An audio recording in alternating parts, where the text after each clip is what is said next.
Hello दोस्तों, स्वागत है आपका अपने यूट्यूब चैनल किरण लर्नर्स अकेडमी में। इस वीडियो में हम करेंगे साइंस के सेट नंबर है ये 41। ये पूछा गया था पेपर 8/9/2022 को सेकंड शिफ्ट में। जितने भी क्वेश्चन आए थे इस पेपर में साइंस के सारे इस वीडियो में कवर करेंगे। ये हमारी बुक आती है 2025 एडिशन किरण पब्लिकेशन की साइंस की सामान्य विज्ञान।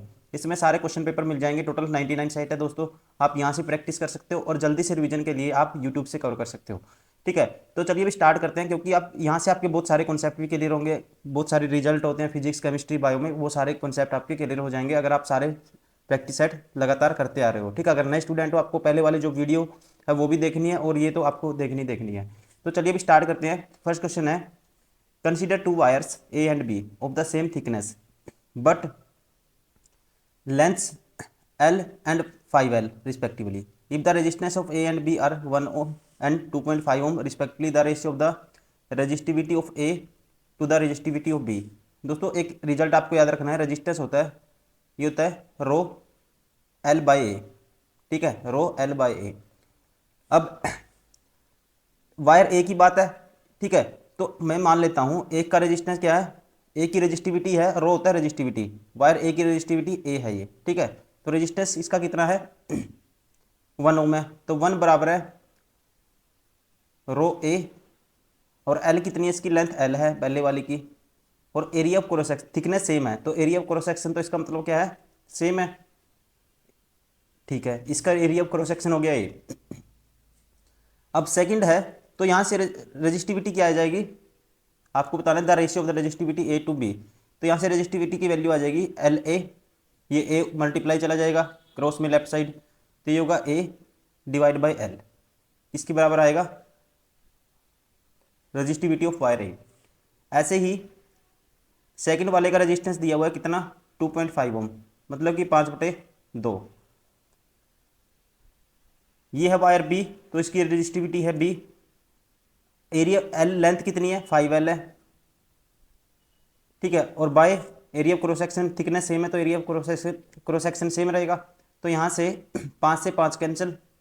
ठीक है, ये एल स्मॉल एल लगा लो, ये कैपिटल एल, ये 5L है। ठीक है, तो यहाँ से रेजिस्टिविटी की वैल्यू आ जाएगी 5 से 5 कैंसिल आउट हो गया, तो ए क्रॉस मल्टीप्लाई होगा डिवाइड बाई 2, और जो ठीक है एल नीचे आ जाएगा। तो यहाँ से किसकी वैल्यू आई, रेजिस्टिविटी की वैल्यू क्या आई, A/2 डिवाइड बाई एल चला गया नीचे, तो ये किसकी, इसकी वैल्यू आई, और ये इसकी थी। रेशियो निकालना है किसका, the ratio of the resistivity A to the resistivity B, rho A divide by rho B. तो यहाँ से ए बाई बी, अब इसके डिवाइड बाई करोगे ए by L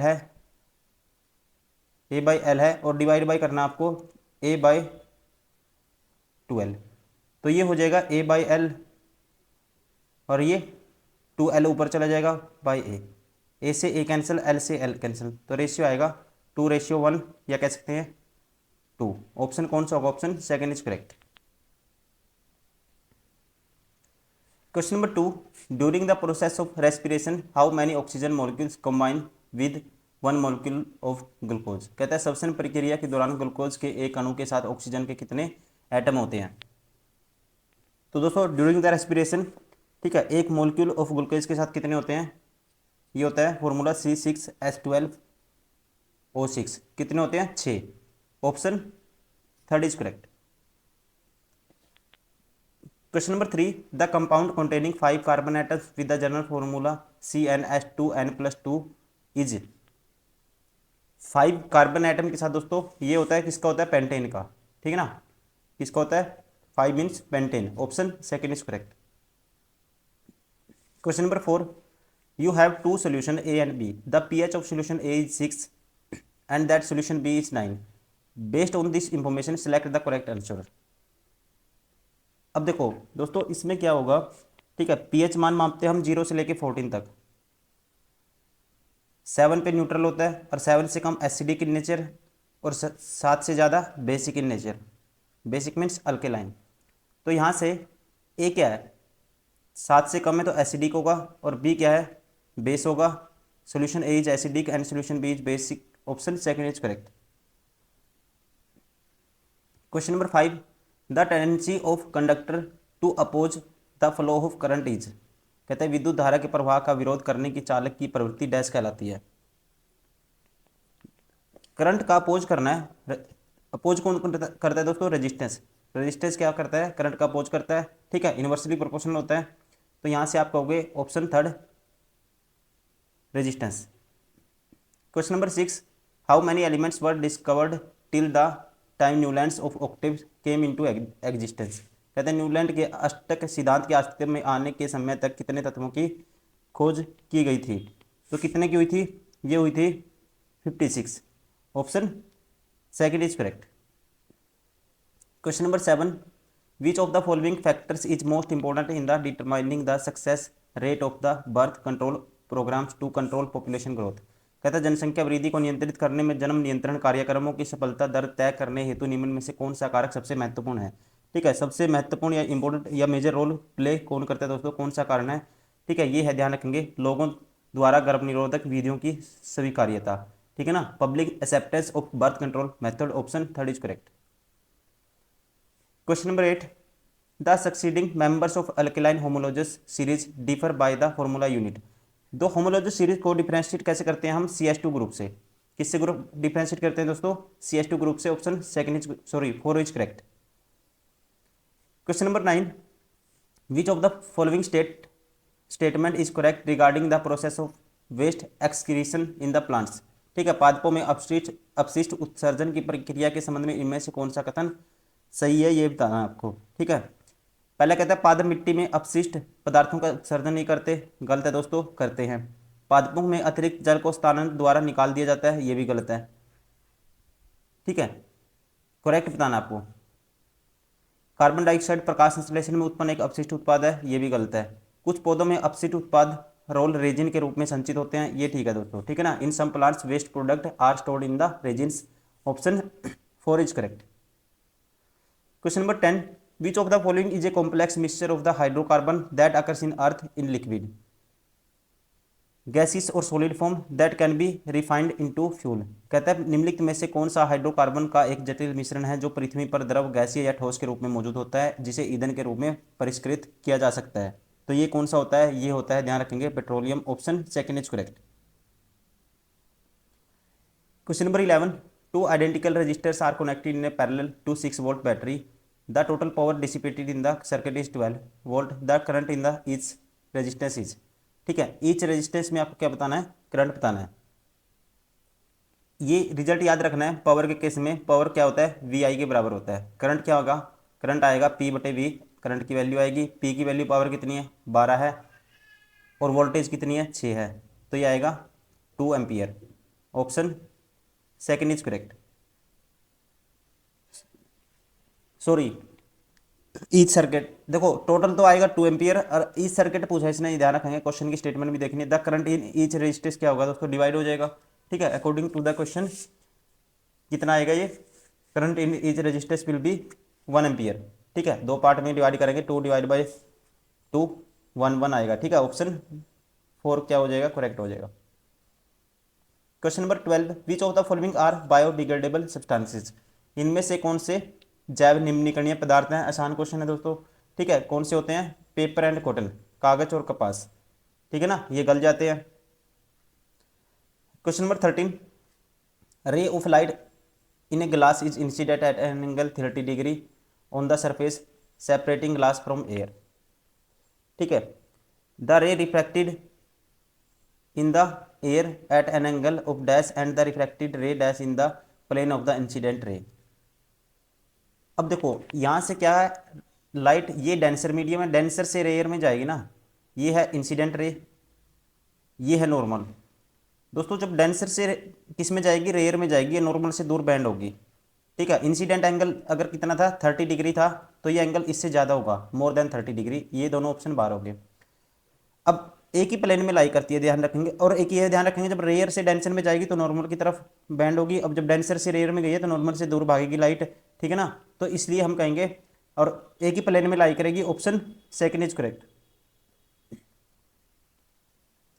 question number 14, a beam of parallel rays close to the principal axis are incident on a convex lens at which point will they converge. तो light कहाँ से पास होती है, focus से पास होती है, ठीक है ना, ऑप्शन क्या होगा, 4 इज करेक्ट, ठीक है। तो at which point will they converge, कहाँ कन्वर्ज होगी, एफ पे।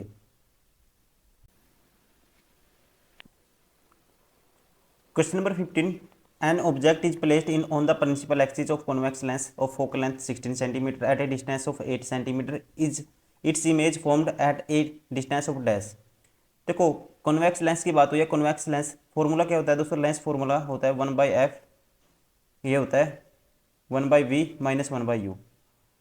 अब देखो फोकल लेंथ क्या है, 16 सेंटीमीटर। अब कॉन्वेक्स मिरर या कॉनकेव लेंस, कॉन्वेक्स लेंस या कॉन्वेक्स मिरर के लिए फोकल लेंथ लेते हैं पॉजिटिव हम, तो ये 1/16 आएगा, बराबर 1/v माइनस, और u लेते हैं हम नेगेटिव, ठीक है, डिस्टेंस क्या है, u नेगेटिव लेते हैं 1/8, नेगेटिव नेगेटिव हो जाएगा पॉजिटिव, तो ये आएगा 1/16 बराबर 1/v प्लस 1/8, ये उस साइड आएगा माइनस होगा 1/16 माइनस 1/8 बराबर है 1/v, एलसीएम 16 आएगा, ये आएगा 1, ये आएगा माइनस के 2 1/v, ठीक है। तो ये आएगा 1/v बराबर कह सकते हैं माइनस के 1/16, तो v की वैल्यू यहाँ से क्या आएगी, v आएगा माइनस के 16, ठीक है। तो कौन सा ऑप्शन होगा, option first is correct. Question number 16, consider the following statement about the magnetic field due to the bar magnet, which of the above statement is correct. ये बताइए कौन सी करेक्ट है, दो स्टेटमेंट गिवन है हमें। पहला कहता है there is know field inside the magnet, दोस्तों 100% क्या है, ये गलत है, ठीक है, फील्ड तो होता है अंदर, ठीक है ना, मैग्नेटिक फील्ड तो प्रेजेंस होता है। The field lines inside the bar magnet direction from its north pole to the south pole, तो अंदर क्या है दोस्तों, अंदर कहता है डायरेक्शन क्या है, नॉर्थ पोल से साउथ है, दोस्तों उल्टा है, साउथ से नॉर्थ होता है, ये भी गलत है, तो दोनों गलत होगी, कहेंगे ना इधर 1 और नो बी, दोनों कोई सी भी ट्रू नहीं है, option first is correct. Question number 17, which of the following is A unicellular organism, कहते हैं इनमें से कौन एक कोशिकीय जीव है। यूनिसेलुलर का मतलब है दोस्तों सिंगल सेल जिसके अंदर प्रेजेंट होता है, ठीक है, ये होता है पैरामीशियम, ये क्या है, यूनी सेलुलर है, या कह सकते हैं एक कोशिकीय जीव है, option second is correct. Question number 18, which of the following is the female reproductive part of the flower, female कौन सा है, देखो हिंदी में तो नाम से पता लग जाएगा आपको, स्त्री केसर, इंग्लिश में क्या कहते हैं इसे, pistil, option second is correct. Question number 19, lymph transports digested and absorbed intestinal, कहता है लसिका आंतों में पाचित और अवशोषित डैश का परिवहन करती है, ये किसका करती है, फैट का, ठीक है ना, वसा का, option third is correct. Question number 20, when a piece of limestone react with the dilute HCl, a gas X is produced. When gas is passed through the limb water, a white precipitate Y is formed, ठीक है। On passing excess of gas X, the white precipitate dissolve forming the soluble compound ZXY, ठीक है, ZXY and Z respectively R, ठीक है, sorry कहता है जो ये बनते हैं कौन से, XYZ, ठीक है, इसमें थोड़ा सा मिसप्रिंट है, तो ये XYZ डैश हैं। पहला रिएक्शन करानी है किसको, किसकी, आपको लिमस्टोन की, कह सकते हैं कैल्शियम कार्बोनेट बोलते हैं इसको, किसके साथ, डिल्यूट हाइड्रोक्लोरिक एसिड के साथ, CaCO3, इसकी रिएक्शन कराओगे किसके साथ, HCl के साथ, ठीक है, सोडियम क्लोराइड के साथ, सॉरी हाइड्रोक्लोराइड के साथ, तो हमारे पास क्या बनता है, ये बनता है CaCl2 plus H2O plus CO2, gas release होती है, ठीक है, जिसका नाम क्या है, कौन सी गैस होगी, CO2, X की वैल्यू तो ये होगी, तो इसने पूछा क्या, XYZ, ये कंपाउंड पूछे इसने, X की वैल्यू तो क्या होगी हमारे पास, CO2 सभी में है। अब उसके बाद इस गैस को पास कराओगे किससे, इस गैस को पास कराओगे लिमस्टोन वाटर से, CaOH ट्वाइस प्लस कौन सी गैस है, CO2, तो हमारे पास दोस्तों क्या बनता है, ये बनता है वाइट प्रेसिपिटेट, ठीक है, क्या बनेगा, वाइट प्रेसिपिटेट बनेगा, इसे बोलते हैं कैल्शियम कार्बोनेट CaCO3। ठीक है, तो यहाँ से y की वैल्यू क्या आई हमारे पास CaCO3, ऑप्शन ये बार हो गया। ठीक है, अब लास्ट क्या बनेगा, फिर आप रिएक्शन कराओगे CaCO3 की किसके साथ, CO2 के साथ, प्लस H2O लोगे उसके साथ, इसने बोला है जो, तो क्या बनेगा दोस्तों, ये बनेगा sodium calcium hydrogen carbonate.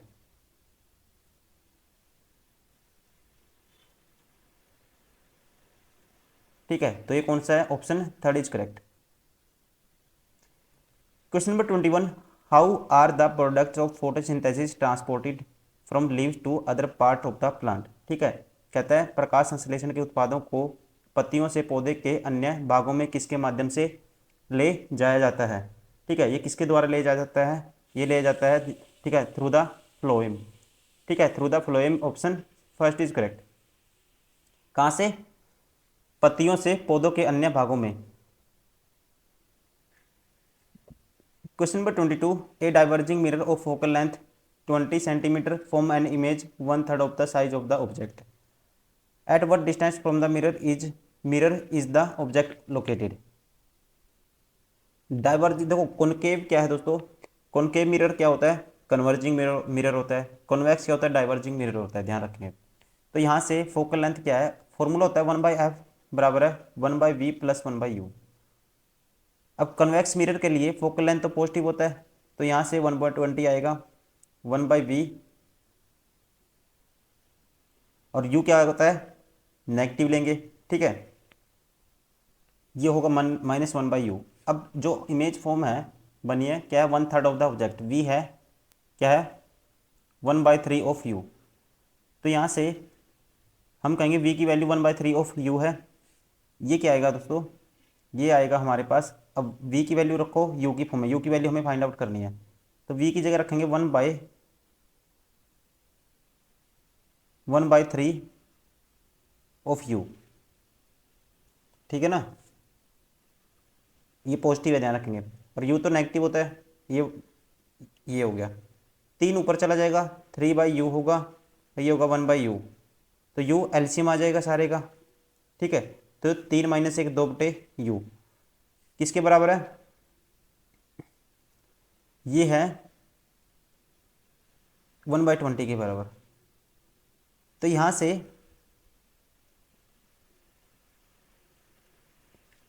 u की वैल्यू क्या आएगी, क्रॉस मल्टीप्लाई कर देंगे, u आएगा दोस्तों 40, u आएगा 40। अब u क्या लेते हैं, नेगेटिव लेते हैं, तो हम कहेंगे u की वैल्यू क्या आएगी -40, option first is correct. Question number 23, the modern periodic table consist of dash groups and dash period. Group कितने होते हैं, 18 होते हैं, पीरियड कितने होते हैं, 7 होते हैं। 18 समूह होते हैं, 7 आवर्त होते हैं, हिंदी में बोलते हैं इसको समूह, इसको आवर्त। ठीक है, कितने होते हैं ग्रुप 18, और पीरियड्स कितने होते हैं 7, option second is correct. Question number 24, N AC, ठीक है, कहता है AC generator is based on the principle of. AC generator दोस्तों किसके बेस होता है, electromagnetic induction, option third is correct. तो दोस्तों ये हो गए सारे के सारे वो क्वेश्चन जो 8/9/2022 को सेकंड शिफ्ट में पूछे गए थे। उम्मीद करता हूँ वीडियो पसंद आई होगी, आप इसको देख भी रहे होंगे लगातार। अगर आप नए स्टूडेंट हो, आप ये तो देखिए, जितने पहले डाल चुके हैं वो भी देखिए। ऐसे ही आपको आपके सारे कॉन्सेप्ट रिवाइज हो जाएंगे। आपको लगता होगा कि कुछ क्वेश्चन ऐसे हैं, ठीक है, जिसमें आप फंस जाओगे, तो वो क्वेश्चन अच्छे से कर लोगे। जैसे कॉन्वेक्स लेंस, कॉनकेव मिरर, इससे क्वेश्चन बार बार आते हैं, एसिड बेस से आते हैं, ठीक है, कुछ केमिकल रिएक्शन आती हैं, कुछ बायो क्वेश्चन आते हैं। ये क्वेश्चन आपको एग्जाम में भी सेम टू सेम मिलेंगे, ठीक है ना। 90% सिलेबस रिपीट भी होगा। इसको 2-3 बार लगा लेते हो आप, उसके बाद कहीं भी प्रैक्टिस करिए, एग्जाम देने जाओगे, हर जगह आपको ऐसे क्वेश्चन को सोल्व करने में हेल्प मिल रही होगी और आप जल्दी से कर पाओगे। ठीक है, इस वीडियो में इतना ही। Thank you, bye bye. अब नेक्स्ट वीडियो में करेंगे सेट नंबर 42।